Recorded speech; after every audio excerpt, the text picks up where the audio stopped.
Sir आपने सोन वाला incidence बताया। सर जब ऐसा चीज़ होती है, देखा जाए तो कोई फायरिंग होती है तो पूरी फोर्स कहीं ना कहीं बदमाश के पीछे हो जाती है, उसको पकड़ने में लगती है।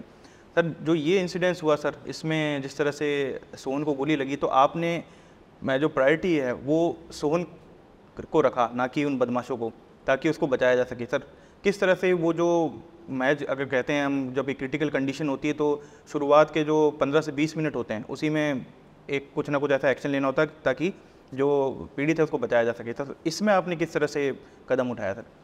जब ये फायरिंग हुई तब मुझे एक अधिकारी का फ़ोन आता है कि साहब इस तरह की फायरिंग, मैं जयपुर था उस वक्त, की फायरिंग हो गई प्रतापगढ़ में, संभवतः किसी जवान को गोली लगी है। प्रतापगढ़ पूरा पहाड़ी इलाका है जिसमें नेटवर्क इश्यूज रहते हैं। मैंने कंसर्न एसएचओ को देवगढ़ उनको फ़ोन किया तो उनका फ़ोन लग नहीं रहा था, शायद वो नेटवर्क में थे नहीं। फिर मेरी बाकी लोगों से बात हुई, शायद वो लेके रवाना हो गए, शायद पहाड़ियों की वजह से फ़ोन कनेक्ट हो नहीं पा रहा है। तो मैंने फ़ोन किया कलेक्टर साहब को, मैंने फ़ोन किया वहाँ के जो हॉस्पिटल सुपरिटेंडेंट हैं उनको, कि आप डॉक्टर्स की टीम एडवांस तैयार रखें, पूरे जितने भी इमरजेंसी के ट्रॉमा के डॉक्टर्स थे वो आ गए। और एक हमने एम्बुलेंस तैयार कर दी डॉक्टर्स के साथ में कि अगर रेफ़र करना पड़े तो उदयपुर तुरंत रेफ़र हो जाए, और उदयपुर के हॉस्पिटल को भी अलर्ट कर दिया। तो वो शुरुआती जो 10-15 मिनट थे वो हमने पूरे खर्च किए, वो जवान बेहतरी से हॉस्पिटल पहुँच जाए, उसका उपचार तुरंत आरंभ हो जाए, अगर रेफ़र करने की ज़रूरत हो तो उदयपुर तुरंत शिफ्ट हो जाए, उदयपुर में डॉक्टर्स की टीम तैयार मिले। शुरू के 10-15 मिनट बड़े क्रिटिकल होते हैं, हालांकि उस वक्त एक कंट्रोल के माध्यम से एक मैसेज ये कराया गया है कि जहाँ जितनी भी पुलिस है वो सारी नाकेबंदी में आ जाए। और एक सरपंचों का हमने ग्रुप बना रखा था, तो उस ग्रुप में हमने एक मैसेज हर एसएचओ से प्रेषित कराया कि गांव-गांव नाकेबंदी कराई जाए। लेकिन ये तो मैं मानता हूँ कि हमने अपनी प्राथमिक ऊर्जा, जो लोग 80 से 90% ऊर्जा उस क्रिटिकल समय में उस जवान के लिए खर्च की।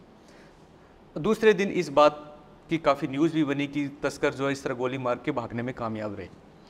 लेकिन एज उनका अधिकारी होने के नाते मेरे जवान का हमारा प्राथमिक फ़र्ज़ है कि उस जवान की हम रक्षा के लिए क्या कुछ कर सकते हैं जिसने गोली फेस की है, और हमारा प्राथमिक दायित्व है उसे बचाने का।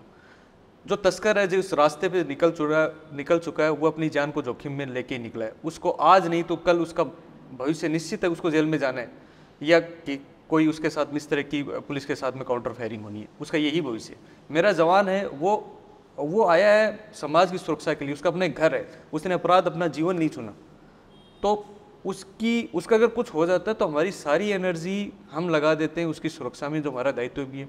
तस्कर है वो पकड़े ही जाने। तो अभी जोधपुर रेंज की पुलिस ने उस तस्कर को पकड़ लिया, तो बड़ी संतुष्टि भी हुई कि अंततः तो सारे अपराधी पकड़े जाने।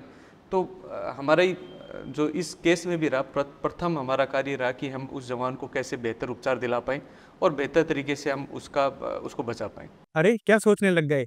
जल्दी से दिल से ब्रेव की इस क्लिप को लाइक कीजिए, चैनल को सब्सक्राइब कीजिए, बेल आइकन को दबाइए और कमेंट में प्रेम लुटाइए।